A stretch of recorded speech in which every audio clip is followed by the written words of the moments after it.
ټولو درنو دوستانو ته سلامونه او نیکې هیلې. خدای دې وکړي چې روغ او جوړ به وئ، له یخونو له هوا سره، له کارونو ژوند هر څه سره به ښه وئ. زه به یو څو دقیقې 2-3 دقیقې منتظر شم چې نور څه دوستان هم راشي له موږ سره ملګري شي. البته زموږ د نن ورځې موضوع د Jugendamt او ورسره نورو تړلو موضوعاتو په اړه ده چې بیا به د خپرونې په پای کې تاسو پوښتنو ته د کینډرګیلډ، الټنګیلډ او اقامت و کار او دولډونګ په اړه هم ځینې معلومات درکړو. او همداشان هغه نوی قانون چې اوس یې مسوده په جرمني کې برابره شوې ده د مهاجرو په اړه، د هغو په اړه به هم تاسو ته کوم معلومات چې موږ لرو هغه به انشاءالله چې درکړو. هیله ده چې تر هغو وخته زموږ سره واوسئ او نور دوستانو ملګري مو هم راوغواړئ. دلته که څه پوښتنې لرئ هغه هم په کمنټونو کې ولیکئ. زه به هڅه وکړم چې ځواب درکړم. که ځواب یې اوس له ما سره نه و بیا به زموږ له وکیل څخه وپوښتم، هغه ځوابونه به پیدا کړم، یا به تاسو په پیغام کې ولیکم، یا به همدلته په مسیج کې درته ځواب کړم. نو ښه راځو اوس اصلي موضوع ته چې هغه Jugendamt یا د ځوانانو یا ماشومانو د چارو اداره ده. دا په جرمني کې هغه اداره ده چې د ماشومانو سره او د هغو د میندو پلرونو سره د ښې روزنې او پالنې په اړه مرسته کوي.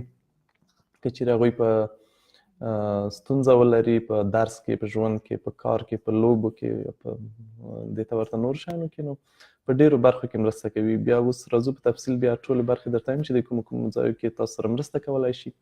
البته یو شی چې موږ په هغه ویډیو کې ویلي وو، مخکې یو بله معلوماتي لنډه ویډیو خپره شوې وه چې ځینې خلک له Jugendamt نه سر ټکوي یا فکر کوي چې هغوی له خلکو سره ښه چلند نه لري یا په هسې ناقي بانو د هغوی نه بچیان بیایي او بیا د ډېر وخت لپاره هغوی ورسره لیدلی نه شي وړي. دا اکثره خبرې درواغ دي، یوازې اوازې دي. دلته هر څه د قانون په چوکاټ کې کېږي. اوس راځم چې دا څه پېښېږي او څه کېږي، په کومو حالاتو کې ماشوم د مور پلار نه بېلېږي، دا ټول موضوعات به اوس وڅېړو. ښه، نو د Jugendamt یا د ماشومانو ځوانانو د ادارې لومړۍ وظیفه چې ده یا لومړۍ دنده هغه د ماشومانو ښه پالنه ده چې دوی په ښه توګه وروزل شي، غټ شي.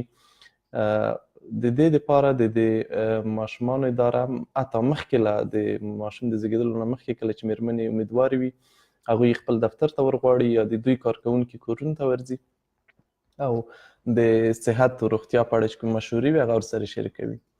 او همداشان هڅه کوي چې د دوی دپاره ځانګړې نرسانې پیدا کړي چې وخت په وخت په اونۍ کې مثلا یوه ورځ ورشي، د دوی سره مرسته وکړي، هغه روغتیایي برخه کې چې څه ستونزې لري، مشکلات لري.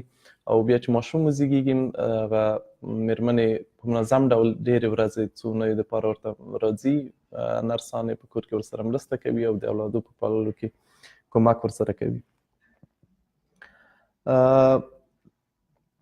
نو که چیرې څوک مېرمنې امیدوارې وي کولی شي د Jugendamt سره اړیکې ونیسي او له دغه خدمتونو ګټه واخلي.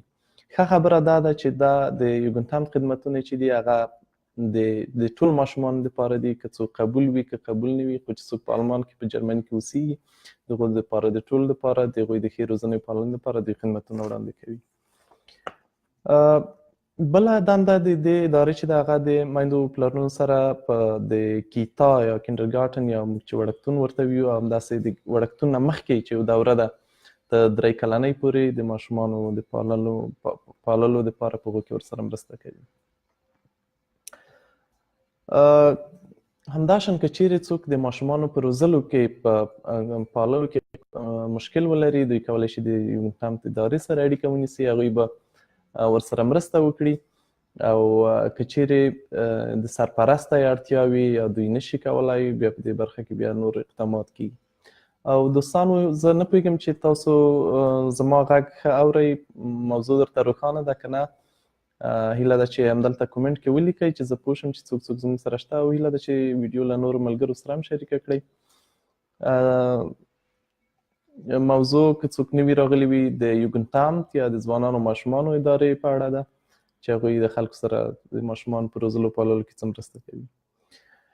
بله دنده د دې ادارې چې ده هغه د بېلېدلو، طلاق او قانوني مرستې په اړه ده. که څوک اولادونه ولري غواړي له خپلې مېرمنې یا خاونده بیل شي، دا اداره به د دوی سره مرسته وکړي څو په منځ کې چې کومې ستونزې پیدا شوي دي هغه حل کړي. که چیرې حل نشي، د هغو ستونزو ته حل پیدا نشي، نو بیا د دوی قضیه ځي د کورنۍ محکمې برخې ته چې هغوی بیا هلته د قاضي بیا پرېکړه کوي چې ماشوم باید د چا سره وي، څنګه وپالل شي او څه وشي.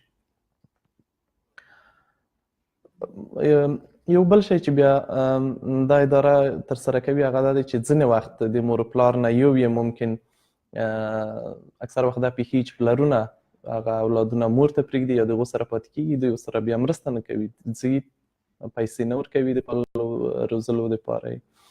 بیا دا اداره د دوی سره مرسته کوي، خو که چیرې دوی پوه شي یا ممکن چې کار ونه لري، پیسې ونه لري، دا اداره ورسره مرسته کوي. که چیرې دوی بیرته پیسې پیدا کړي، کار وکړي، کار پیل کړي، پیسې کافي وي، نو د جوګنټامت اداره چې ده هغه به خپلې پیسې بیرته د دوی نه وغواړي. ښه، بله موضوع د که چیرې څوک وغواړي چې په زویولۍ یا لورولۍ باندې کوم ماشومان ونیسي، د هغو په اړه هم دا اداره مرسته کوي، خو د دې کار دپاره بیا ډېر شرایط دي چې هغه دوی ګوري چې دا شرایط څوک پوره کولی شي که نه. نو او هغه شرایط په هر ایالت کې له یو نه یو بل کې توپیر کوي.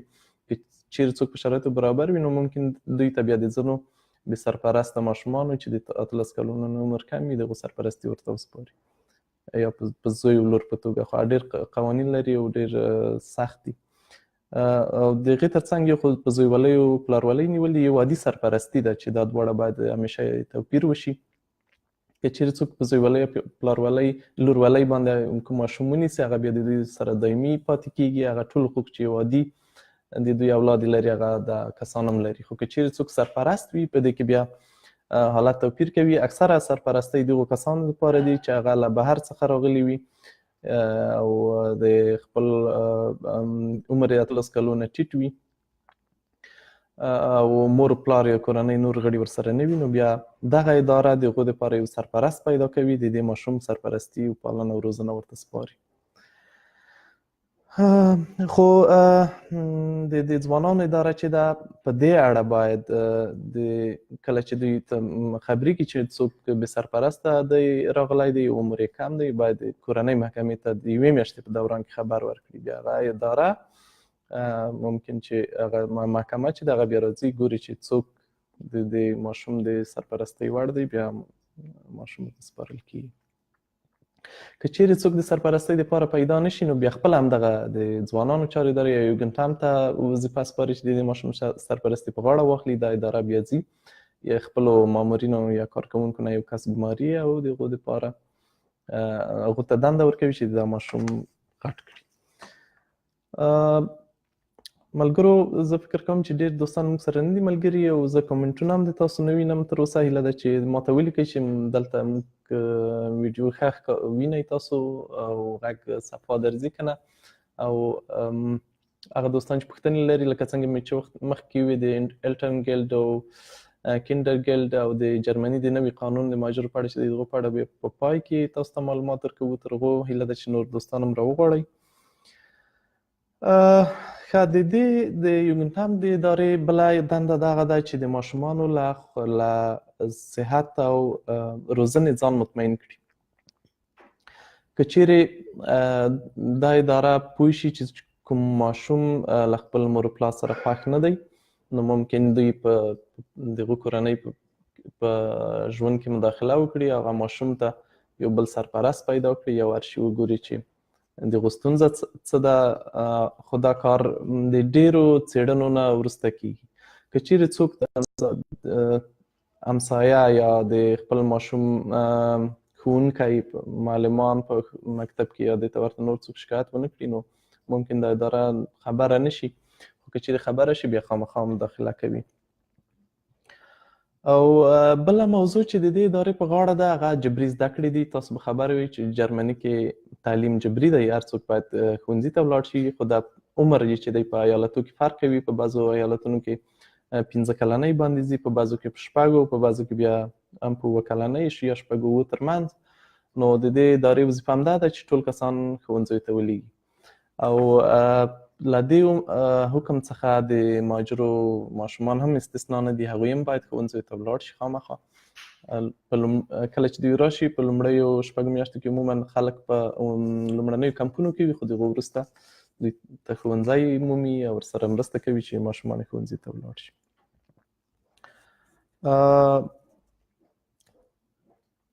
بله یو دنده چې دا اداره په غاړه لري هغه د دې ماشومانو حقوقي ملاتړ دی. که چیرې په محکمه کې ستونزه وي، خبره قضیه محکمې ته تللې وي، د مور پلار ترمنځ شخړه وي یا بل څه وي، دا اداره ورځي بیا په محکمه کې د دې ماشومانو له حقوقو نه ځان مطمئنوي.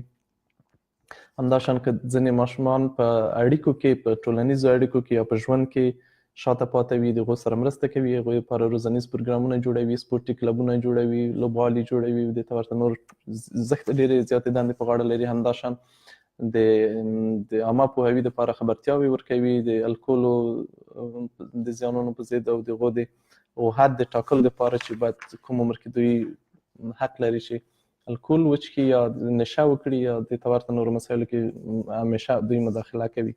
همداشان د دوی د کار په اړه ماشومان، تاسو د جرمني په خبر به وایي چې د جرمني په قانون کې له 15 کلونو ټیټ ماشومان د کار حق نه لري. دلته له همدغه اداره چې دا هغوی ګوري چې د چا عمر کم عمر کې څوک په کار باندې ګمارل شوي نه وي، اړ شوي نه وي ورته. همداشان بیا د 15 کلۍ نه وروسته هم دوی څاري چې څومره ساعته کار کوي او زده کړه کوي که نه، او دې ته ورته نور مسایل د دې ادارې په غاړه دي. همداشان که د کم عمر ماشومان یا ځوانان کوم جرم ترسره کړي، بیا په محکمه کې دا اداره ورسره مرسته کوي څو وکیل ورته پیدا کړي او د دوی د حقوقو نه دفاع وکړي. یو شی چې ممکن ځینې کسان یې په لټه کې وي هغه د بیړنیو خدمتونو اداره ده، چې اول خو که چیرې کوم ماشومان په کور کې د ستونزو سره مخ وي یا د بل چا د لوري یا په ښوونځي کې هر ځای چې وي، کولی شي د پولیسو ته زنګ ووهي چې شمېره یې ټولو ته تاسو معلومه ده، ممکن 110 خدمتونه یې وړیا دي، هر وخت تاسو کولی شئ هغو ته زنګ ووهئ او په هغو باندې باید باور وکړئ، ځکه د جرمني پولیس ډېر ښه چلند لري عموما، ګرچې ځینې خلک یې ممکن ځورولي وي، خو ناحقه د چا سره هېڅ وخت کوم غبرګون ښیي. او بله شمېره چې ده فدرالي شمېره عموما چې د ماشومانو د ساتلو لپاره خاصه ده، هغه بیړنۍ شمېره چې ده 11-6-111. په دې شمېره همیشه زنګ وهلی شي ماشومان او د خپل حالت په اړه معلومات ورکولی شي که څوک له ستونزو سره مخ وي. اوس راځو د دې ورور جمال صافي ورور چې پوښتلي وو د کینډرګیلډ په اړه. کینډرګیلډ چې دی هغه یوه اندازه پیسې دي چې ماشومانو ته اصلا د ماشومانو په نوم راځي، خو که چیرې ماشومان عمر کم وي سیده د مور پلار اکاونټ ته ځي، او دا چې دا دولتي مرسته نه ده، دا اصلا د فامیلین کسې فامیلي بانک د خوا نه راځي او دا د خلکو د مالیو نه ګرځول کېږي. عموما کوم څوک چې مالیه ورکوي دا خاص شرایط لري او اندازه یې هم ټاکلې ده. کله چې څوک یو ماشوم ولري، اوس وخت کې 104 یورو ورکوي، که چیرې 2 ولري بیا همداسې زیاتېږي، یو څه 6 یا 10 یورو زیاتېږي، او که 3 ولري یا 4 ماشومان ولري همداسې ډېرېږي. او رښتیا نه د اول او 2 لپاره یو شی دی، خو د 3 ماشوم لپاره زیاتېږي او د 4 لپاره نور هم زیاتېږي. او دا پیسې چې دي په نوي کال کې ډېرېږي، ممکن فکر کوم 2019 کې 204 یورو د یوه کس لپاره کېږي، او د 2019 نه 204 یورو کېږي. دا پیسې د ماشوم د زېږېدو نه چې څنګه وزېږېږي دوی ته حواله کېږي، بیا تر 18 کلنۍ پورې همداسې ورځي دایمي. خو که چیرته څوک بیا له 18 کلنۍ هم ځینې وروسته بیا شرایط لري، ممکن تر 21 کلنۍ پورې ورکړل شي بیا، او که چیرې څوک د هغو نه وروسته هم مثلا اوسبیلډون کوي یا نورې زده کړې کوي، ممکن دا موده ورته تر 15 کلنۍ وغځېږي. د کینډرګلډ په اړه مهمه دا ده چې هغه چاته ورکول کېږي د خاص د مهاجرو په اړه چې موضوع ده چې دلته د کار اجازه ولري او عموما چې قبول شوي وي دغو کسانو ماشومانو ته ورکول کېږي. او د دې نه اوس په ځینې وخت هغه کسان چې ماشومان په بهر کې اوسي، مثلا ځینې کسان چې ترکیې ته خپل ماشومان وړي یا نورو اروپایي ملکونو ته، بیا د هغو سره څه ستونزې شته، ممکن چې د اندازه یې راکمه شي. په یاد مو وي که چیرې تاسو غواړئ دا پیسې ترلاسه کړئ، باید د بونس اګنټور پر باید ویبسایټ ته ورشئ. هلته یو قرارداد کې شته، هغه قرارداد ډاونلوډ کړئ، پرنټ یې کړئ، بک یې کړئ، بیا هغه یوسئ د ماشوم د بیرث سرټیفیکیټ او نورو اسنادو سره ورشئ، هغه پیسې بیا خپل بانک شمیره ورکړئ، درته حواله کېږي. د کینډرګلډ ترڅنګ ځینې نور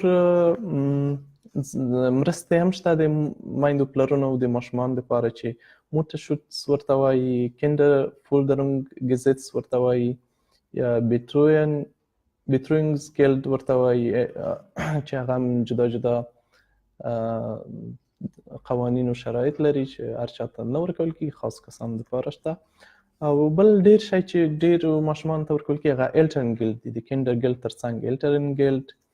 او دا د 2015 راهیسې دا قانون راغلی چې هغه میندو پلرونو ته چې ماشوم زیږوي باید تر 12 میاشتو پورې پیسې ورکړل شي. د دې پیسو اندازه له 300 یورو نه تر 1300 یورو پورې ده، د هر چا د شرایطو سره تړاو لري، فرق کوي. عمومي شرایط یې دا دي چې د ماشوم باید د خپل مور و پلار سره واوسي، او مور و پلار یې عموما هغه کسان چې په جرمني کې اوسېږي د 10 ساعته په اونۍ کې کار وکړي، خو تر هغو زیات نه وي، که زیات وي ممکن دا پیسې بیا ورنه کړل شي. او د دې پیسو اندازه چې ده هغه د میندو پلرونو د پخواني عاید چې مخکې د ماشوم د زیږون نه و د هغو د 15% نه تر 20% ده، خو ممکن په ځینو حالاتو کې بیا تر 15% هم ورسیږي. او دا موده ممکن تر 14 میاشتو هم اوږده شي. نو ډېر شرایط لري جرمني قوانین باندې، به تاسو څه پوهېږئ چې هر شي کې بیا ډېر نورې برخې لري هر قانوني چې څه کېږي په هغو کې. ښه، د دې ترڅنګ یو بل ورور چې پوښتنه کړې وه، مخکې دې نه چې د دې ورور پوښتنو ته راشم، زه به د جرمني د نوي قانون په اړه چې مسوده اوس برابره شوې ده په 9 دسمبر د جرمني کابینه د هغو په اړه پرېکړه کوي، دې په اړه به زه لږ معلومات درکړم ځکه ځینو دوستانو په اړه پوښتلي وو. دا نوی قانون چې دی دا د کارګرو دپاره د هغه څوک چې جرمني کې کار کوي، عموما فوکس یا تمرکز په هغو خلکو دی چې له بهر نه اوس راځي د کار دپاره. پخوا دوی دپاره داسې قانون و چې که چیرې اروپایان به وو هغو دندو ته وو، بیا دوی حق د اولویت لومړیتوب هم د اروپایانو ته ورکوو، خو اوس دا قانون لغوه کېږي، د ټول نړۍ نه کسان کولی شي هغو دندو ته اپلای وکړي او راشي. خو د دې ترڅنګ یو شی چې دی دلته د په جرمني کې د مهاجرو دپاره کډوالو دپاره مهم دی، هغه دا دی چې هغه کسان چې همدلته اوس کار کوي د هغو دپاره به بشیفټیګونګزدولډونګ ورکوي، چې دا ډېر مهم دی. پخوا 3+2 قانون و چې چا به 3 کاله کار وکړ، 2 کاله بیا د کار اجازه ورسره ورکوله. خو اوس د دغې نوی قانون چې اوس مسوده یې جوړیږي دا د هغوی لپاره بیا ډېر ګټور دی. دغه رقم ډولډونګ دوی ته اوس ورکول کېږي، او بیا دوی کولی شي په جرمني کې د اقامت اجازه ترلاسه کړي. نو پخوا کار ډېر اغېز نه درلود د مهاجرو د قبولۍ په اړه، خو وروسته د دې نه به ممکن دا ورته ډېر ګټور وي. او د دې قانون ګټه دا ده چې که چیرې څوک بیا کار کوي یا زده کړې کوي، د جرمني حکومت حق نه لري چې هغوی د جرمني نه وباسي، اخراج ډیپورټ شي کړي. ښه، او هغه 2 کلونه ویزه چې شرایط بیا دا دي چې ورکوي وروسته د زده کړو نه، یا د که چا کار کړی وي چې دوی باید 1.5 کال لږ تر لږه په اونۍ کې 15 ساعته داسې کار کړی وي چې ټولې اړوندې بیمې یې ورکړې وي. او نو بیا دوی کولی شي چې هغه 2 کلنه ویزا واخلي. 2 کلنه ممکن چې بیا تمدید شي 3 کلنه او ورسره بیا دایمي او که ښې طالع ولري ممکن یو وغواړي د جرمني تابعیت هم ترلاسه کړي. خو دا تر اوسه یوازې مسوده ده، تصویب شوی نه دی. بیا کابینه په 19 تاریخ پرېکړه کوي چې څه وشي. دوستانو هیله ده چې کومې پوښتنې چې لرئ دلته ولیکئ. زه د تاسو کومنټونه مې تر اوسه ونه لیدل، نه پوهېږم چې نشته چا څه نه دي لیکلي که زه یې نشم لیدای. ښه ممکن زه به یې نه وینم خو زه به په موبایل کې وګورم. څو نورې پوښتنې دي دلته هم درته ځواب کړمه چې دوستان به په تمه وي. فرهاد صدیقي پوښتلي وو چې زه یو څوک کولی شي 1 کلن پاس ترلاسه کړي او شرط یې دا دی چې مثبت تغییرات ولري. همدغه شی چې اوس مې درته ووایي دغه شرط د مسوده ده. اوس دا ممکن چې تصویب شي او دا ډېره ګټوره ده. د هغوی لپاره همغه شرط دی چې باید د 1.5 کال کار کړی وي او بیمه یې ورکړي وي. 1.5 کال په اونۍ کې لږ تر لږه 15 ساعته کار کړی وي. نو دوی کولی شي بیا 2 کلنه ویزه ترلاسه کړي او هغه بیا په دایمي یا په 3 کلنه په نورو بدله کړي. بل افغان صاحب پوښتنه کړې وه که څوک د دغه یوګنټامت د ادارې سره ستونزه ولري څه به کوي. نو یوګنټامت د ادارې سره خو ستونزه نه پیدا کېږي ځکه هغوی ستونزه نه غواړي چا سره جوړه کړي. که ستونزه ولري هغه بیا ادارې کورنۍ محکمې ته ځي. بیا د سترو ستونزو په اړه بیا کورنۍ محکمه پرېکړه کوي چې څه وشي. بل ورور ویلي وو میرویس شیرزاد چې مالنګ ویزا رد شوه. نو دا بیا د هر چاته کیس پورې اړه لري. په افغانستان کې که څوک یا بهر کې چې وي چې چاته دولت ویزا ورکوي که نه هغوی بیا ګوري چې د کس بکګراوند ګوري یا ممکن چې نور شرایط یې ګوري. بیا د ویزې په اړه پرېکړه کوي. دا په خپله جرمني کې د دې کسانو دلته چې کومې ادارې دي د دې اړوند نه ده. دا سفارت یو تصمیم دی، سیاسي تصمیم دی، مهاجرت سره اړه نه لري. نو ښه ده چې هملته د سفارت سره موضوع تعقیب شي او بیا هڅه وشي ممکن چې مشکل مو حل شي. یو هیله ده چې حل شي. او یار محمد خان 2 پوښتنې درلودې چې وایي دا وه چې چیرې څوک د اورلاب وغواړي واخلي بیا unbezahlt یا هغه بې معاشه رخصت واخلي د کrankenversicherung هم هغه اخیستی شي که نه خلاصېدی شي که نه. نو دا ممکنه نه ده متاسفانه. که تاسو کار کوئ که نه کوئ باید کrankenversicherung یا هغه روغتیایي بیمه چې ده هغه باید دایمي ولرئ.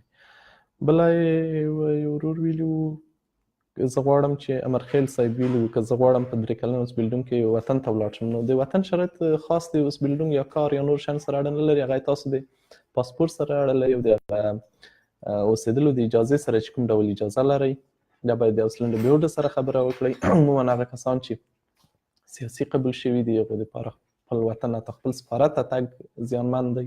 ممکن دوی خپله د استوګنې اجازه په جرمني کې د لاسه ورکړي. نو ښه دا ده چې سړی ډېر په دې اړه احتیاط وکړي. زه به یو ځل په ټلیفون کې وګورم که چېرته د تاسو دوستانو کومنټونه مې ولیدل او که نه وو بیا تاسو کولی شئ چې دلته کومنټونه پرېږدئ. زه به بیا وروسته په خپله کومنټونو باندې تاسو ته د تاسو پوښتنو ځواب درکړم. او دلته کومنټونه ډېر زیات دي. نو ما زه متاسفانه چې دلته کمپیوټر کې ماته نه ښکاري. نه پوهېږم چې مشکل به څه وي.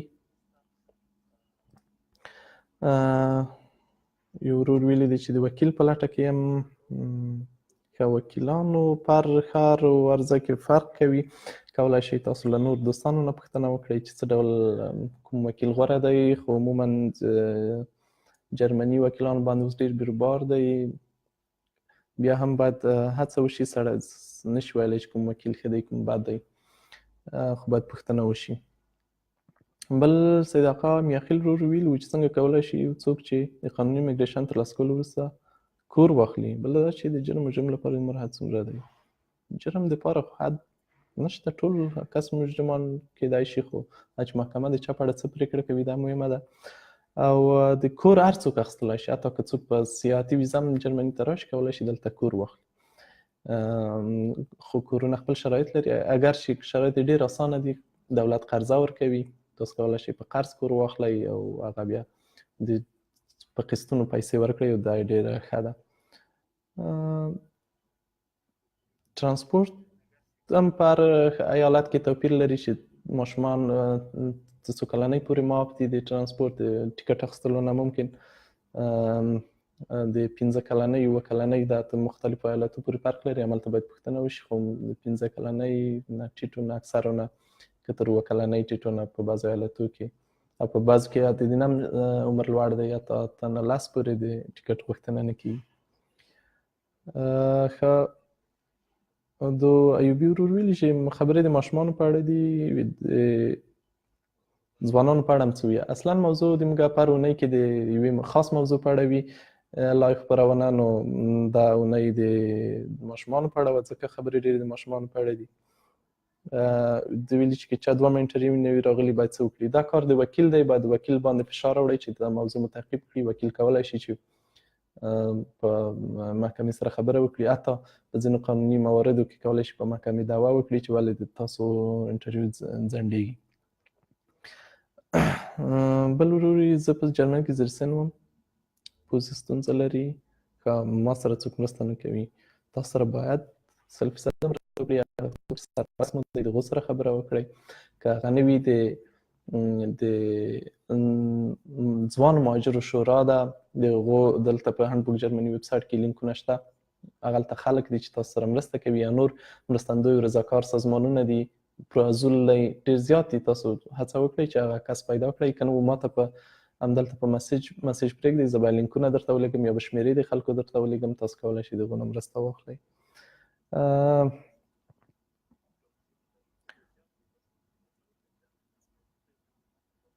د بل ورور هم پوښتلي وو د کار په اړه چې که څوک منفي اخیستی وي کار کوي په جرمني کې باید قبولي اخیستلی شي که نه.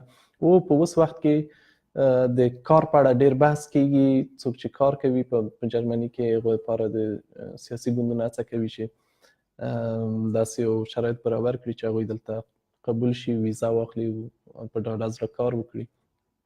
نو تر 19 دسمبر تاریخ پورې به تاسو باید منتظر شئ چې مسوده تصویب شي، ټول جزئیات یې راشي، بیا به موږ انشاءالله دا ټول معلومات تاسو سره شریک کړو.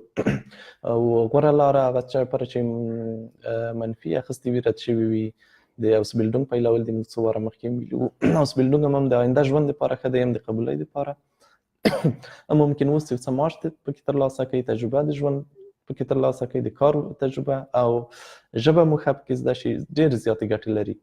نو که څوک په پوهنتون ویلی شي هغه باید پوهنتون ته ولاړ شي، که نه وي اوسبیلډونګ دلته د پوهنتون د زده کړو تقریبا معادل دی په ځینو برخو کې.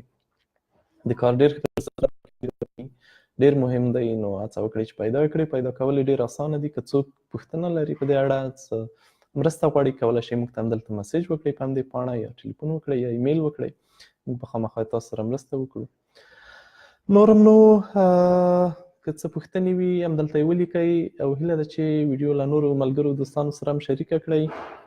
د پښتو برخه د تاسو ځانګړې مرستې ته اړتیا لري، او زه ډېره مننه کوم چې تر اوسه زما سره وئ. هیله ده د پښتو برخې په پیاوړه کولو کې له ما سره مرسته وکړئ، او خپله ژبه یوازې پرې نه ږدئ. په جرمني کې هند بوک جرمني چې دی یوازینی ویب سایټ دی، یوازینۍ اداره ده چې په پښتو ژبه معلومات چمتو کوي. نو هیله ده چې تاسو یې په خپرولو کې له موږ سره ډېره مرسته وکړئ. موږ ډېر زحمت وباسو چې تاسو لپاره کره معلومات برابر کړو. نو هیله ده چې په خپرولو کې تاسو مرسته راسره وي. نور مو نو په خدای سپارم، ښې ورځې ولرئ او ښه وخت.